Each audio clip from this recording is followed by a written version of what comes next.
The fatigue of driving out here this morning fading away fast. Sounds good to me. I just need to meet up with my realtor and get a tour of the place before escrow closes. You go do that, dear, and I'll catch up on my shows. I shook my head. Still watching that dating show? Damn right I am. Never too old to watch a good love story unfold. Standing, I let go of Grandma's hand and reached for the gift bag I'd stashed in my truck. I got you a little something. Is it a puppy? I huffed out a laugh. It's not a puppy. Grandma's face fell. Well, shit. I lifted the cashmere out of the bag and wrapped it around her neck. The iconic check pattern in camel, black, and red looked silly over her floral blouse and slacks. But nothing was too good for my grandma. If she'd let me, I'd deck her in nothing but designer ball gowns and dripping jewels. Soft as a puppy, I assured her. She rolled her eyes. More expensive than a damn puppy, I'm guessing, too. Her hands stroked the cashmere repeatedly, in opposition to her words. This is highly unnecessary. In fact, it's frivolous. You really need to stop throwing around your money, Vandy. Save it. Invest it. I do, I swear.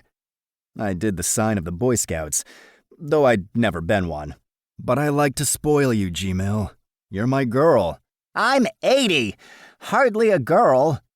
Her eyes flashed, but the corners of her mouth gave her away, tipping up slightly. You need a girl your own age. Speaking of, I know... Oh, look at the time. I'm about to be late. I can't keep Audrey waiting.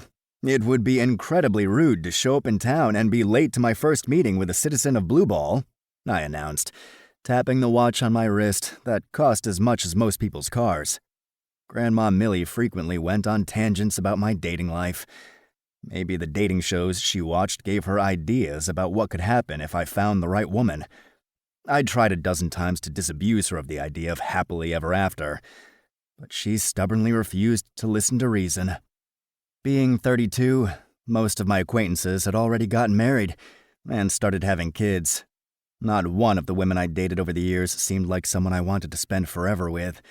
In fact, that sounded terrible.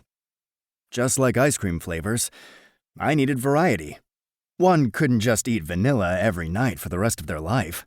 Even peanut butter mousse tracks with sprinkles and a cherry on top got old after the fourth or fifth time in a row. Grandma Millie pulled the scarf from her neck and whipped me with it. Thankfully, cashmere makes a bad whip. She pushed to the edge of the recliner and then doubled in half, pushing herself to standing in slow motion. I reached out a hand to help her, but she growled at me. When she finally got to her feet and stood straight up, well, as straight as her back could get, she looked up at me, complete clarity in her eyes. Promise me, Vandy. Promise you won't throw your money around here in Blue Ball. I opened my mouth to protest such a ridiculous promise, but she wasn't done. Her finger pointed right in my face. If I have to be on a fixed income, so do you. But you don't have to be on a fixed income, G-Mill. I literally send you money every month, so you don't have to worry about anything. Add going over her finances to the list of things to do now that I was in town. Grandma tutted. Having so much money isn't good for someone so young. Plus, you flash the cash and we'll be robbed.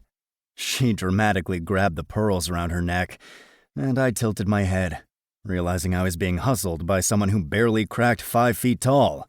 We're not going to be robbed. Blue Ball is a safe town. I looked into it. Believe me. Grandma looked like she was gearing up for another stab at a ridiculous reason for not spending my money, so I put her out of her misery. I held her by the elbows and leaned down into her face. I promise, I won't flash my cash. She smiled and then kissed my cheek, smelling like cookies and icy hot. You're a good boy, Vandy. Now hold on just one more second. I made you a sweater. I really was going to be late if I didn't get going, but nothing and no one could pull me away from Grandma Millie when she had something to give me. She'd been sending me things in the mail every few months, like she was slowly gifting me all the family heirlooms before she died. Not that I had any plans for her to kick the bucket for at least another decade. I'd get every longevity doctor and biohacker in here to extend her life.